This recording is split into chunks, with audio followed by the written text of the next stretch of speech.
White house లో hot fight జరిగింది. Media ముందే ట్రంప్ జెలెన్స్కీ మధ్య మాటల యుద్ధం జరిగింది. యుక్రెయిన్ రష్యా యుద్ధంపై ఇరు దేశాధినేతల మధ్య మాట పెరిగింది. వెనక్కి తగ్గాల్సిందే అని ట్రంప్ అంటే తగ్గేది లేదంటూ బదులిచ్చారు జెలెన్స్కీ. ఉన్నత స్థానంలో ఉన్నవారు వీధి రౌడీల్లా ప్రవర్తించారు. ఇక అమెరికా మీడియా కూడా ఓవర్ యాక్షన్ చేసింది. ట్రంప్ జెలెన్స్కీ మధ్య వాగ్వాదం జరుగుతున్న సమయంలో అమెరికన్ మీడియా ప్రతినిధి మీరు సూట్ ఎందుకు వేసుకోలేదని జెలెన్స్కీని ప్రశ్నించడం మరింత వివాదాస్పదమైంది. మొత్తంగా ఖనిజాల ఒప్పందం జరగకుండానే సమావేశం అర్థాంతరంగా ముగిసింది. ఉక్రెయిన్ సమస్యల్లో ఉంది, గట్టెక్కడం అసాధ్యమని ట్రంప్ వార్నింగ్ ఇచ్చారు. లక్షల మంది జీవితాలతో ఆటలాడుతున్నారంటూ జెలెన్స్కీపై ట్రంప్ తీవ్ర ఆగ్రహం వ్యక్తం చేశారు. మీ పద్ధతిలో మూడో ప్రపంచ యుద్ధం వచ్చేలా ఉందని మండిపడ్డారు.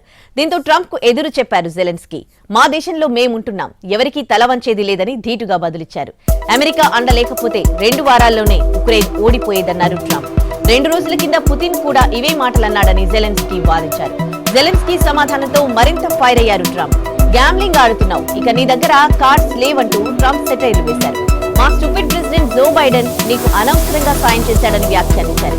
నీకు అమెరికా పట్ల కృతజ్ఞతే లేదంటూ జెలెన్స్కీపై ట్రంప్, జేడీ వాన్స్ విరుచుకుపడ్డారు. ఇరు దేశాల మధ్య వాగ్వాదంతో ఖనిజాల తవ్వకాలపై ఒప్పందం కుదరకుండానే సమావేశం ముగిసింది.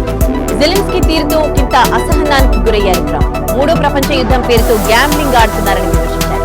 కానీ మీ దగ్గర ఇక కార్డులేవీ లేవంటూ జెలెన్స్కీకి స్పష్టం చేశారు ట్రంప్.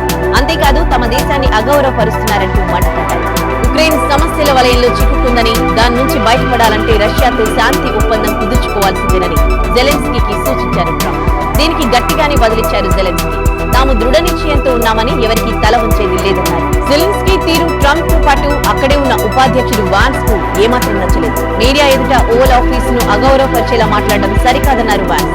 అధ్యక్ష ఎన్నికల్లో ట్రంప్ కు వ్యతిరేకంగా ప్రచారంలో పాల్గొన్నారని గుర్తు చేసిన వాన్స్ తమ అధ్యక్షుడు మాత్రం ఉక్రెయిన్ ను కాపాడే ప్రయత్నం చేస్తున్నారని సర్ది చెప్పే ప్రయత్నం చేశారు.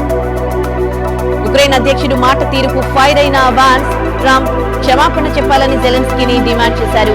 అయితే క్షమాపణ చెప్పేది లేదని తేల్చి చెప్పారు జెలెన్స్కీ.